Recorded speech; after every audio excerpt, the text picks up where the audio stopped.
Di Matan misalnya diterangkan zaman Matan penyembelian itu harus pakai bismillah. Kalimat harus ini harus dengan arti taruhan sah tidak sah, apa harus sebagai etika, apa harus sebagai supaya kebiasaan baik ini bertahan. Saya ulang lagi ya, misalnya Pak Arifin dawuh teng jenengan cung nak nyembelih pitik kudu maca bismillah. Kalau kamu memotong hewan harus baca bismillah. Kata harus itu apa artinya syarat sah? Sehingga kalau tidak baca tidak sah. Apa keharusan dalam makna etikanya harus baca bismillah. Jadi urusannya hanya apa? Etika atau afdoliyah. Atau kita tidak ingin kultur baca bismillah itu hilang. Sehingga barang tidak wajib pun kita wajibkan supaya kultur baca bismillah itu tidak hilang. Nah Imam Syafi'i itu milih yang tidak wajib. Itu hanya urusan etika. Sehingga dhabihatul muslim meskipun enggak baca bismillah baik secara sengaja maupun lupa tetap halal ya, tetap sah, tetap halal. Tapi beberapa ulama mengatakan baca bismillah itu wajib dan menjadi syarat sah. Ya kira-kira karena pamit tadi, yang beri nyawa itu Allah, kok apa yang menghilangkan enggak pamit, sudah menghilangkan nyawanya ayam dimakan lagi. Wah itu selingkuhannya kan masih marah itu. Selingkuhannya, pacarnya, anaknya, cucunya itu kan marah itu. Tapi kalau pamit yang punya kan enggak. Coba kalau ayam cantik yang pas kamu sembelih itu lanangannya kan mangkel itu. Kalau kebetulan sudah tua kan karep-karepmu kan gitu. Jadi apa? Itu yang tahu Sarah. Saya ulang lagi yang tahu Sarah karena ini sudah jelimet. Sudah jelimet. Sehingga enggak ada kitab matan yang Indo kecuali disarai. Dulu ada kitab namanya Takrib, karangannya Abi Suja. Terus disarai kecil sekali oleh Fathul Qorib. Ya, oleh Ibnul Qasim Al-Huzi itu. Terus disarai lagi oleh Bajuri. Jadi Bajuri itu sudah sarhun ala sarhin warifin, ya, sudah sarhun ala sarhin, bukan sarhun ala matnin tapi sarhun ala sarhin. Nah, kenapa memang kita butuh itu? Saya ulang lagi kita butuh itu. Nah, kenapa butuh? Ya karena mau tidak mau. Saya ulang lagi mau tidak mau. Karena matan itu seperti itu. Misalnya matan cerita. Yang dikatakan menyembelih itu apa? Ya nyembelih itu ya nyembelih. Nyembelih itu memotong hewan. Terus motongnya dari mana? Kalau kamu motong hewan dari mana coba? Dari belakang atau dari depan? Dari mana? Depan misalnya. Pertanyaannya, ketika dari depan itu paling penting terpotong al-hulkum wal mari misalnya. Yang satu majrur to'am, yang satu majrur ruh, ya, gitu, majrur nafas. Tapi andekan dari belakang gimana? Tapi tetap terpotong. Mulai ribet kan? Kalau kubu sebelah kan enak, pokoknya nggak sunah Rasul seperti itu, nggak mau debat. Tapi kita enggak, cara berpikir enggak gitu. Ini kan status hukumnya halal apa haram ketika ada orang motong hewan dari belakang. Nah, terus kita berdebat kan, mesti berdebat itu mau dibilang haram, nyatanya memenuhi syarat apa tadi pemotongan, hukumnya kena, amarinya kena. Mau dibilang halal, jangan-jangan pitiknya sudah pingsan, sudah mati karena dogrok-dogrok dari belakang. Nah, itu terus ulama debat, nah, kan mungkin juga. Ya kan, pitiknya sudah setengah kena corona, pingsan terus. Ya kan, sudah pingsan terus digorok. Nah seperti ini mau tidak mau kita harus detail. Detail artinya yang dikatakan menyembelih itu apa? Ya nanti tak bacakan tabir-tabir di Bajuria sekaligus ijazah untuk jenengan semua. Saya tadi alhamdulillah ketemu Pak Arifin lama, nantikan panjang lebar tentang pentingnya ilmu. Yang dikatakan menyembelih adalah mematikan hewan yang hidup dengan kaifiyah syariah. Saya ulang lagi, mematikan hewan yang hidup dengan kaifiyah syariah. Nah kalimat hidup ini mulai masalah. Hidup yang apa? Misalnya ada hewan, saya sering kalau ngaji cerita, ada ayam jago ketandang mobil, ketabrak mobil, kejet-kejet. Enggak kamu sembelih pun 1 menit lagi pasti meninggal. Ini kan hanya koordinasi prosedur saja. Karena prosedur ayam mati harus kejet-kejet, enggak boleh enggak langsung peletes mati, enggak boleh. Nah pertanyaannya ketika kejet-kejet ini kamu sembelih, itu halal apa enggak? Wong enggak disembelih juga sudah mati. Artinya enggak penyembelihan ini kan tidak memberi kontribusi pematian, tapi enggak ngefek.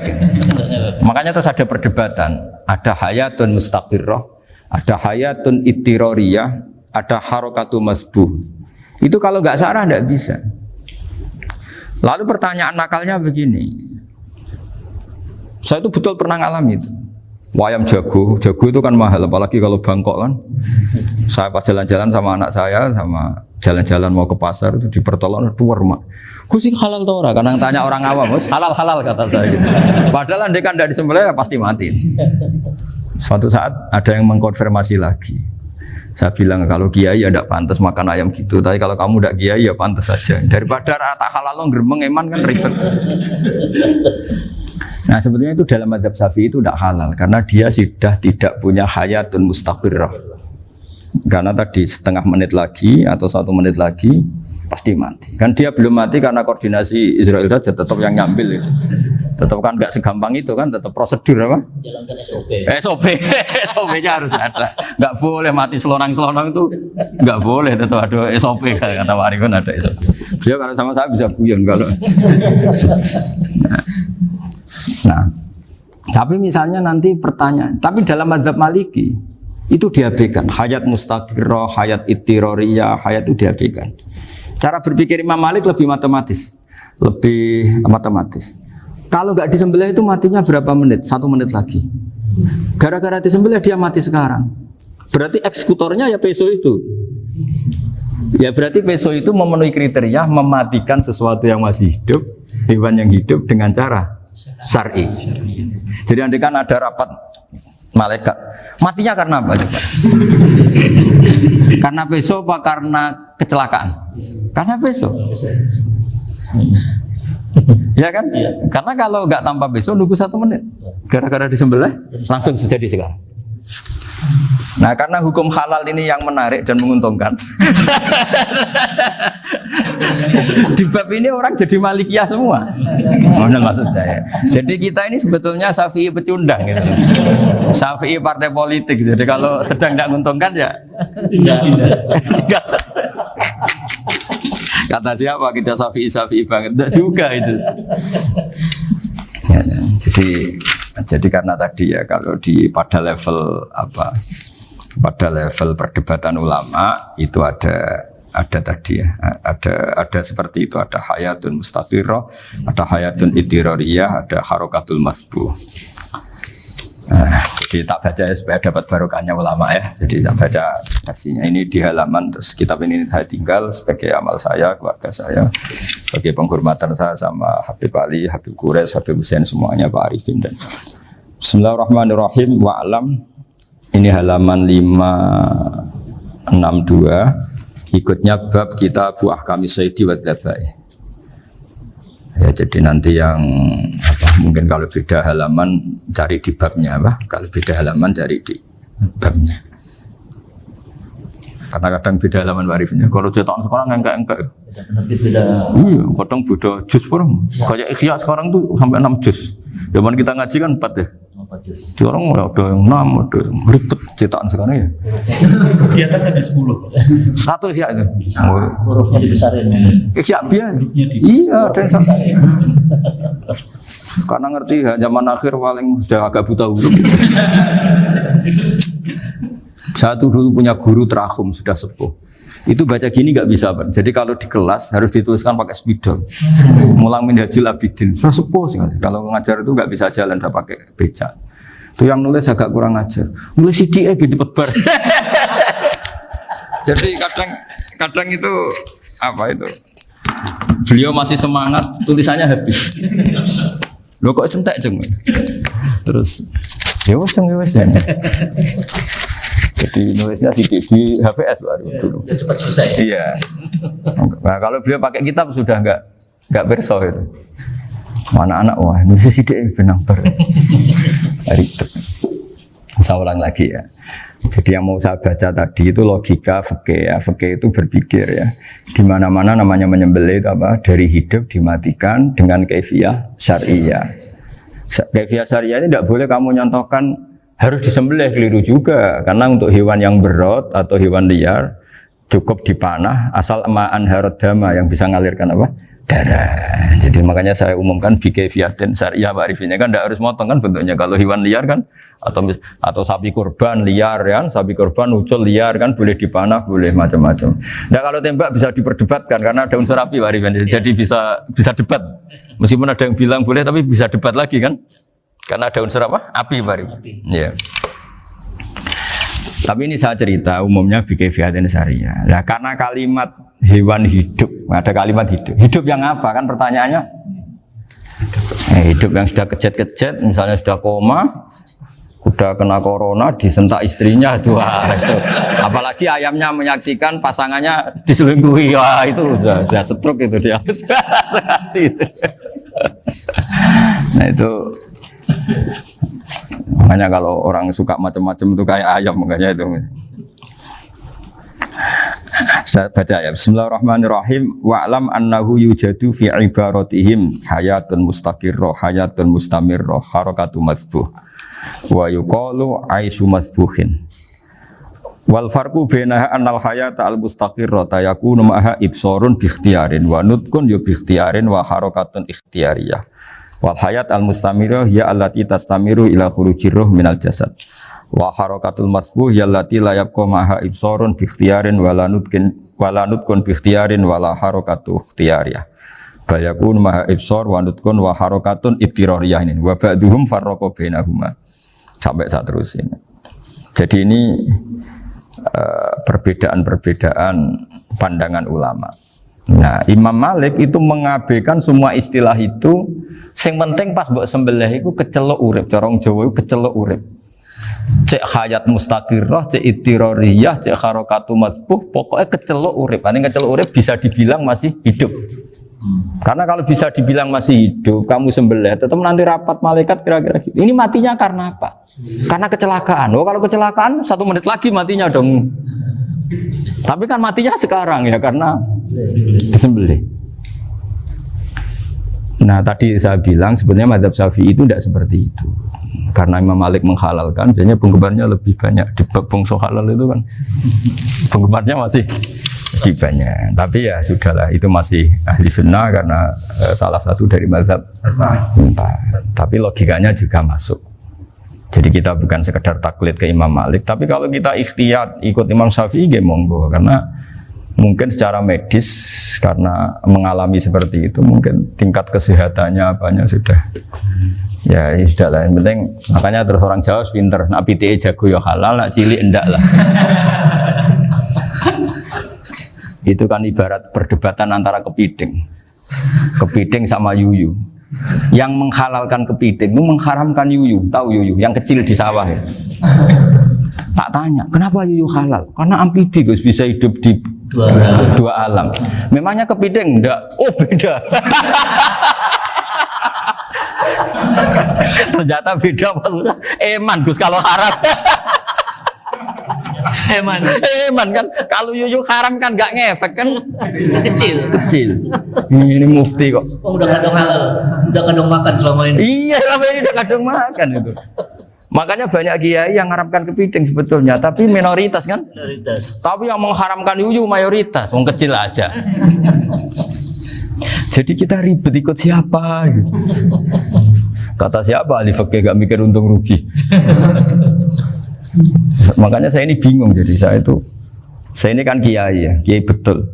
Susah kadang jadi kiai. Sebagian guru saya itu mengharamkan kepiting. Nah kalau kayak dolan di daerah Juwono Mas Nafis daerah itu. Penghormatan tertinggi santri itu kalau nyugoi kiainya kepiting karena itu makanan termahal. Bingung kan dia? Mau tidak makan itu kayaknya dipersiapkan betul Pak Ribon. Udah ada effort ya.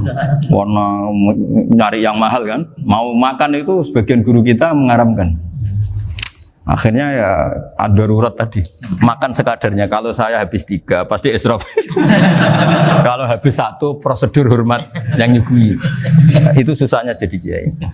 Kalau kamu kan tidak kiai, mumpung gratis. Enaknya gak jadi kiai kan itu Mas. Pertimbangannya mumpung gratis. Sudah gitu masih mun dibutuh mawon, makai dibutuh mawon. Oh digawa tenan. Tapi sebetulnya ada sisi naif dari yang bilang halal tadi. Ketika yang bilang naif itu versinya, tapi ya nggak apa-apa, semoga dimaafkan Allah.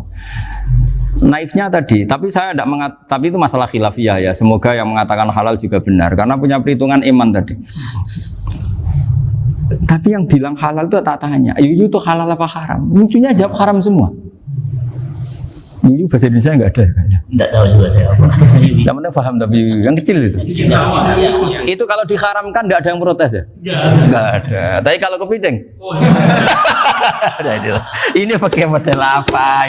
Coba Pak Wafa, kalau alasannya amfibi, Yuyu sama kepiting sama enggak? Kalau alasannya amfibi, hidup di dua alam. Sama-sama. Sama-sama. Kenapa kepiting jadi halal? Lebih bernilai.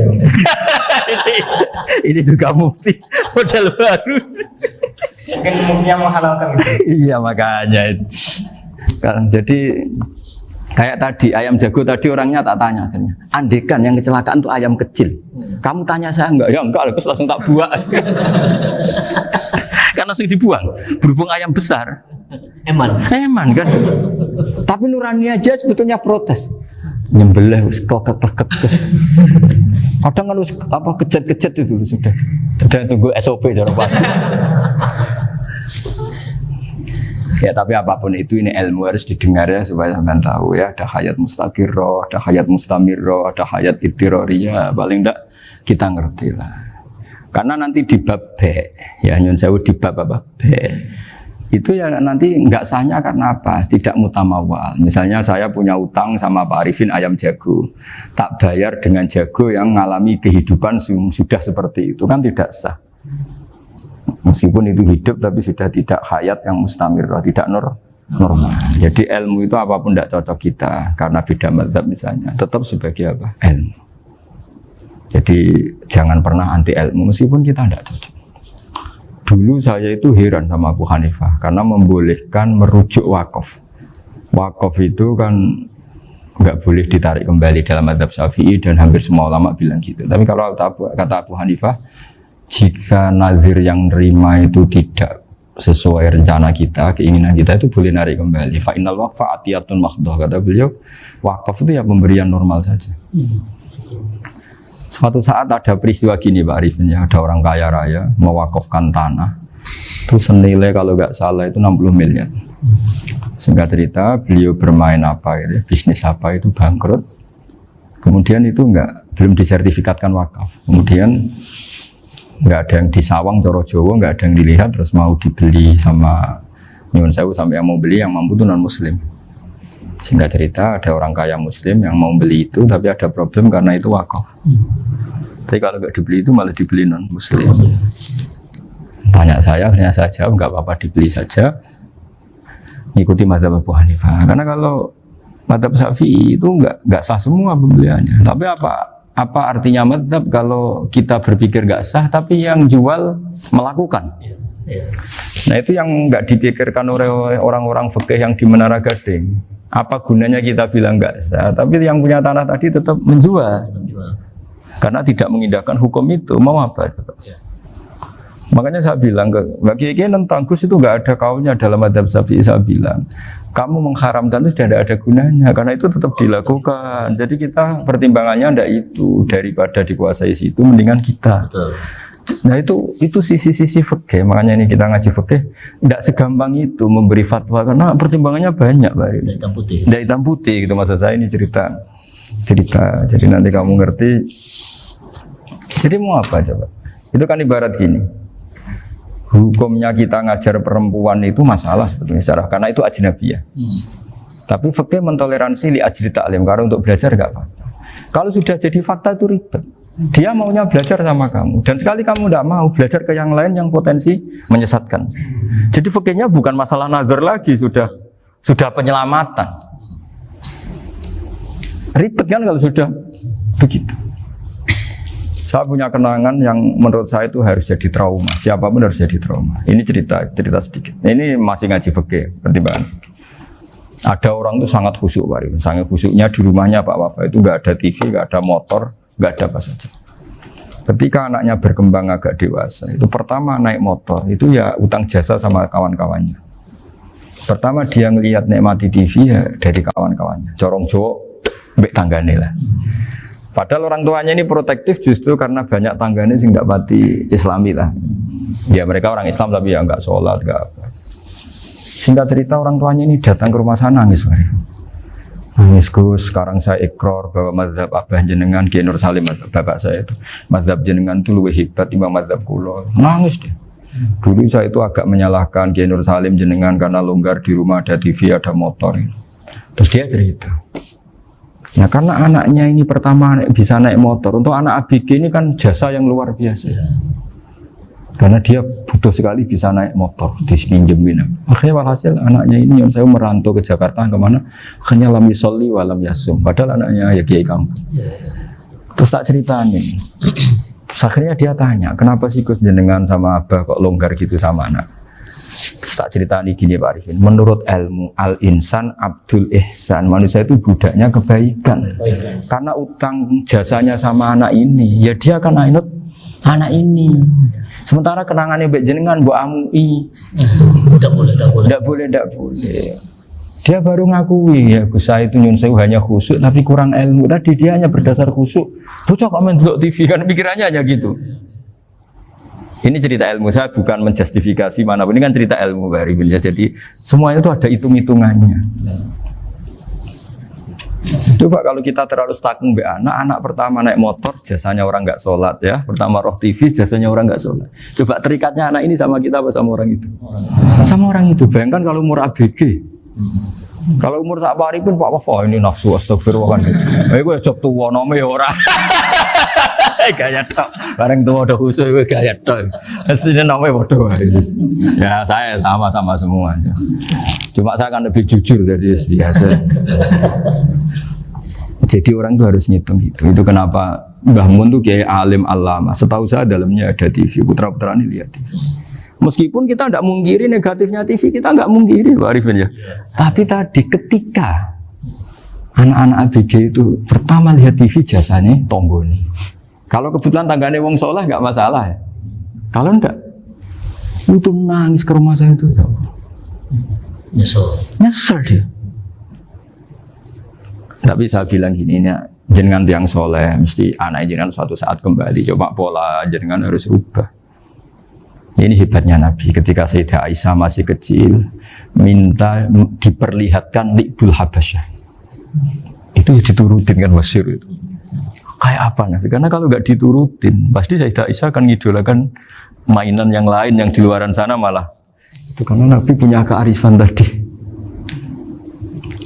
Jadi ini kan ilmu, lagi-lagi ilmu. Jadi yang semua itu harus dibaca dengan ilmu. Makanya kata Nabi, ad-dunya mal'unatun mal'unun fiha illa dzikrawah wa ma'alahu aw aliman aw muta'aliman.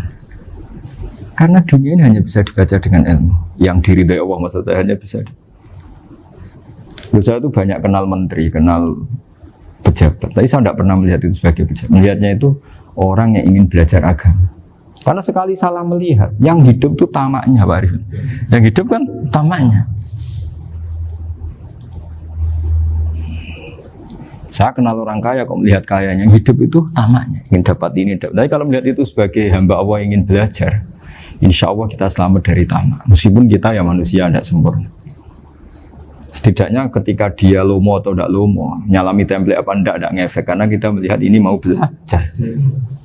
Tapi kalau kamu didorong tamak, katanya orang kaya ternyata nggak tahu haknya kiai, ribet kan? Ribet. Ya kalau kamu punya santri cantik ya lihat itu sebagai santri kamu. Jangan melihat ini mau nggak sama saya, kalau enggak ya bahaya, ribet kalau gitu. Ini anak-anak muda harus dilatih ikhlas, baru bahaya ini santri-santri sampean kalau nggak dilatih ikhlas ini bahaya. Karena ini belum punya penggemar pejabat, paling ya anak-anak yang ya tadi ABG. Jadi lah Sarah kembali lagi Sarah itu membicarakan itu detail. Jadi ya makanya kenapa orang mati yang lahir langsung meninggal itu nggak wajib disolati. Alasannya di fikih ya lucu. Karena dikatakan sholat mayit, di mana-mana mayit itu sabakohu hayatun. Di mana-mana namanya mati itu terdahului oleh hidup. Nah ini nggak pernah hidup langsung mati. Jadi begitu ya kadang lucu. Ya gitu aja alasannya. Kamu nyolati apa? Mayit. Kenapa kok mayit? Jadi mayit itu namanya mayit Orang mati. Orang mati artinya pernah Hidup. hidup. Nah itu sarah. Jadi ketika matan hanya cerita wasiktu alladzi lam yastahila, enggak pernah nangis, lam yusalla alaihi. Sarah bilang mergo ora tahu urip. Kalau enggak pernah hidup berarti enggak bisa dikatakan mati. Kayak sampean miskin itu kan enggak bisa dikatakan bangkrut. ya, ya miskin aja gitu loh. Kan gitu ya. Karena nggak pernah kaya. Enggak udah kaya. Kayak Mas Nafis nggak bisa dikatakan, oh itu Qurannya lupa gimana? Nggak pernah hafal. Jadi yang dikatakan lupa itu pernah hafal. Nggak lupa nggak apa, Gus Qurannya lupa, gaya nggak pernah hafal, kok bilang apa? Lupa gitu. Nggak boleh Pak Wafa bilang saya ini bangkrut apa? Nggak pernah kaya kok bangkrut kan? Jadi semua itu ada aturannya itu. Nah itu sarah, lagi-lagi sarah. Jadi kita kan banyak yang sarhun ala sarhin. Jadi kayak kitab takrib itu disarai Fathul Qorib. Jadi Fathul Qorib itu sudah sarah. Disarai lagi baju. Nah, itu termasuk cerita itu ya. Cerita-cerita. Bismillahirrahmanirrahim. Ya, wa yakunu qad umma dzukira daf'atan wahidatan la fi daf'ataini. Islam tujad al hayat al mustaqira inda daf'ati saniyah. Amma idza wujidat al hayat al mustaqira daf'a saniyah fayakhilu al masbuhu aidan. Fasartu wujudul hayat al mustaqira fi ibtida'il wati akhir marrah. Wa makharu dzalika inda tulil fasli wa illa fala rafa'a sikina wa ada fawran aw alqaha liqaniyaka latan wa akhadha ghairaha fawran aw saqatat minhu wa akhadha ghairu halan aw qallaba wa qata abiyama bagi hal al masbuh. Jadi ini masalah sarah. Sarah itu sudah detail. Misalnya gini, kamu motong ayam. Motong ayam harus sekaligus sret jadi. Jangan sampai nyuwun sewu 2 kali. Jangan-jangan misalnya gini, ayam tak potong pas ke kiri separuh. Ya, ke kiri separuh apa hulkumnya. Pak Arifin datang, Assalamualaikum Gus Pak, waalaikumsalam, terus santai jagungan dulu. Jagungan sampai besoknya itu enggak meneruskan. Bareng-bareng balik salam, ingat lagi ayam saya ini. Ketika saya meneruskan ini, potensi ayam ini sudah mati atau sudah hidup yang ini masih mazhab Syafi'i loh ya. Atau sudah hidup yang sudah tidak normal. Artinya apa? Penyembelian kedua yang mengeksekusi tadi sebenarnya mengeksekusi barang mati. Yang penyembelian pertama tidak bisa dikatakan penyembelian karena tidak sampai mati. Penyembelian kedua berstatus setengah mati. Nah, kalau seperti itu maka haram. Kecuali itu dilakukan secara fauron. Fauron dicontohkan menyembelih ternyata pesunya kedul terus ngambil yang lain, tapi fauron langsung atau terjatuh ngambil langsung. Ya itu boleh karena ditoleransi. Tapi kalau kalam ajnabi kata tadi omongan Pak Arifin, seperti Pak Arifin alhamdulillah sih, jaminan mau rawuh dari ayamnya asem mana? Ini harus sebar. Ini orang ngawur betul. Jadi, lah itu sarah. Bicara sampai detail itu sarah. Jadi ada sekian kemungkinan. Jadi termasuk yang diandaikan apa? Nah, hayat mustaqirah itu batasnya yakunu maha ibsorun bi ikhtiarin wa nutkun bi ikhtiarin wa harakatun ikhtiyariyah. Hayat mustaqirah itu kalau dia betok-betok itu ya karena karepnya. Maksudnya gini, gamane cara roh pitik wedok engkek ya cek karepe dhewe. Cara dia melihat peso itu karepe ya masih lari. Jadi misalnya ada ayam. Ayam kita sembelih baru luka sedikit. Belum sampai andaikan dibiarin ya mungkin suatu saat sembuh, luka. Terus melihat kamu lari ketakutan karena kamu dianggap gladiator, killer lah. Nah itu berarti punya hayat mustaqirah. Tapi sudah kalau kamu sembelih karek ngeriwit, roh kue serawedi, ya kan? Mau demo ya sudah agak berkutik, ya dia berarti tidak punya hayat mustaqirah. Gitu. Ya batasannya itu Joro. Nah. Dalam mazhab Syafi'i, syarat sahnya penyembelihan harus hewan itu punya hayat mustaqirah. Nah ini sarah ya, jadi sarah itu lebih jelimet. Nah makanya kenapa tidak boleh nyembelih pakai yang tumpul Mas Nafis? Takutnya ayamnya itu ngalami dohtoh, atau kok ditekek. Misalnya sama nyembelih pakai peso tumpul, ini kini ketekek, takut. Kan dia misalnya ayamnya jantungan, roh peso wis setruk kan, udah gitu ketekek. Nah itu mati dulu pasti itu. Siksa. Jadi pas diongok-ongok dia sudah mati. Jadi nanti kalau di akhirat, sebenarnya saya sudah mati loh, ngawur. Wah, apalagi nganggo keris naga sosro. Wah, itu sudah gereng sakti kan diginikin tok sudah mati kan? Makanya bahaya nyembelih pakai keris-keris sakti karena sebelum terpotong sudah mati saking saktinya apa? Keris itu misalnya gitu. Baru nempel. Makanya nanti suatu saat ada pertanyaan ini, boleh enggak nyembelih ayam orang yang rainya itu sangat? Wah, itu haram. Kena. Oh, itu mesti mati dulu. Kumisen tatonan apa? Ya bodoh. Iya kayak algojo. Ayamnya jenis apa? Stroke ya? Jenis penakut. Pas mau disembelih tidak mati. Jadi hati-hati ya nyembelih ayam. Jadi kalau orang kampung Pak Arifin ya, orang kampung mudin kampung. Mungkin kalau orang kota sudah nyuwun sewu gak peduli. Kalau orang kampung itu apa itu Pak Arifin? Kalau nyembelih jago itu sampai apa itu? Ilatnya dikeluarin dong. Oh iya. Apa ya? Iya karena takutnya katanya beberapa yang kaget itu kelek apa? Ketelan. Iya ketelan ya. Iya, Nah, itu ya ada kearifan gitu, tapi ya terlalu ya menyiksa ayam. Tapi memang potensi katanya Pak Arif. Katanya yang ahli-ahli itu ya. Jadi kalau dia jago ya mau disembelih, saking takutnya itu. Kalau orang Jawa kalau takut kan yang ngelek idu ya. Orang Jawa loh ya. Itu kalau orang takut kan kadang apa kayak. Nah ayam itu nak ketakut. Nah, kadang ininya terus apa? Lidahnya masuk. Akhirnya pas disembelih ini nggak kena. Nah, makanya terus banyak mudin yang punya ikhtiar tadi. Pernah lihat Bapak yang ayam jago itu? Ilatnya ditarik, ya, itu ya tidak wajib cuma tidak bisa kita salahkan. Tapi kata penyembelih yang ini tak tanya eksekutor yang lain, pokoknya rodok dipenek Gus. Iku seraiso. Saya belum pernah nyembelih ayam karena ini kan selain nggak profesi saya juga nggak mentolonan saya. Tapi ini beberapa kefiah yang penting kita tahu ilmunya. Yang paling pokok itu qatul khulqum wal mari. Ya kira-kira dalan sing digo nafas sama digo makanan tadi.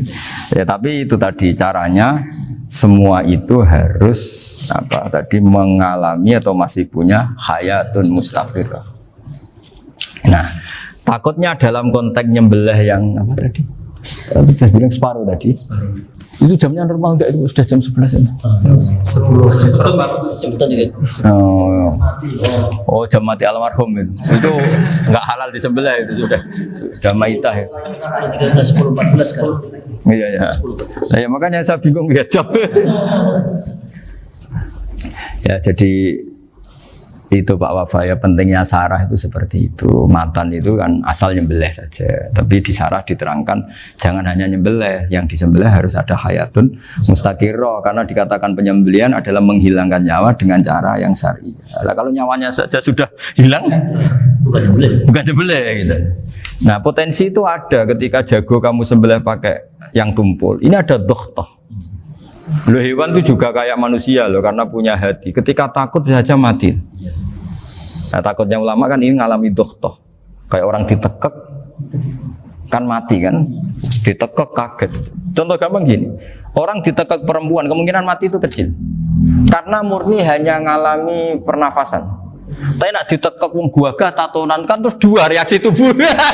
Takut sama gak bisa bernafas. Itu kan lebih cepat apa? Mati. Kira-kira kan gitu. Lah ini sudah takut dongok-dongok itu kan nyiksa. Saya sering ketemu orang yang ahli nyari ular, nyari apa. Itu ya gitu. Filosofinya sama seperti orang perang. Harus bikin takut. Iku kewan Gus nak disewentak, iku telelekan. Jadi telelekan iku apa Pak Anda bicara bahasa Batawi ini? Orang kaget terus terpaku itu. Apa kayaknya? Teorinya Khalid bin Walid kan gitu. Kalau perang supaya musuh takut. Kamu tahu kami siapa? Gertak gitu. Ayat ji'na biqaumin yuhibbunal mauta kama tuhibbunal hayat. Kita ini bawa pasukan yang mereka mencintai mati kayak kalian mencintai hidup. Pasukan kami ini darwis, berani modar ya wis gitu. Kira-kira gitu kalau bahasa Jawa itu. Gertak mati. Berani mati. Akhirnya musuhnya kan nah, di antara syaratnya perang kan gitu, harus bikin musuh itu takut, gemeter. Nah istilah lelekan itu gampang gitu loh. Lelekan itu pokoknya tadi loh Arifin, kepaku tadi. Nah, agak berkutik. Paham ya? Nah jangan-jangan ayam yang kita sembelih mau wis wedi diongo-ongo mati duluan gitu. Nah makanya terus kata musannaf kalau bisa itu wa yakunu madzukira bidafatin wahidah. Kalau itu usahakan sekali jadi. Tapi itu bukan berarti syarat sahnya harus sekali jadi. Kira-kira karena tadi gak kebayang kan kalau baru separuh tak Assalamualaikum Gus Pak, waalaikumsalam Pak Arifin, sebuti kabarnya. Baru itu terus ingat, diteruskan lagi. Kemungkinan ini sudah mati apa? Nah makanya ya tapi lagi-lagi ini sarah ya tak baca Bismillahirrahmanirrahim wa yakunu qad umadzukira daf'atan wahidatan la fi daf'ataini fa innahu yahrumul mazbuh hina itu. Kalau 2 kali, tapi 2 kali maksudnya yang 1 kali ini mengakibatkan kematian. Dikatakan penyembelian belum sempurna, dikatakan hidup toh nanti pasti mati, berarti tidak mengalami hayatun mustaqirrah. Paham ya? Jadi ini semoga dapat barokah dari para ulama. Jadi saya mohon nanti Pak Wafa, Pak Muntaha, teman-teman jangan hanya baca matan ya, pada level alim itu harus baca syarah karena matan itu nyuwun sewu ndak cukup untuk menjawab sekian kemungkinan. Nah, syarah itu sono fardul masalah. Ya Pak Arifin ya mengandekan masalah meskipun belum terjadi ya pengandaian sehingga nanti kalau terjadi kalau militer itu apa? A, B ya? Alternatif gimana? Kalau strategi itu kan ada sekian A, B, C. Kalau A gagal, B sudah siap. Oh, militer. Jadi kalau masuk surga pintu 1 nggak bisa, itu kedua. Lewat teras Gus. Ini sembrono.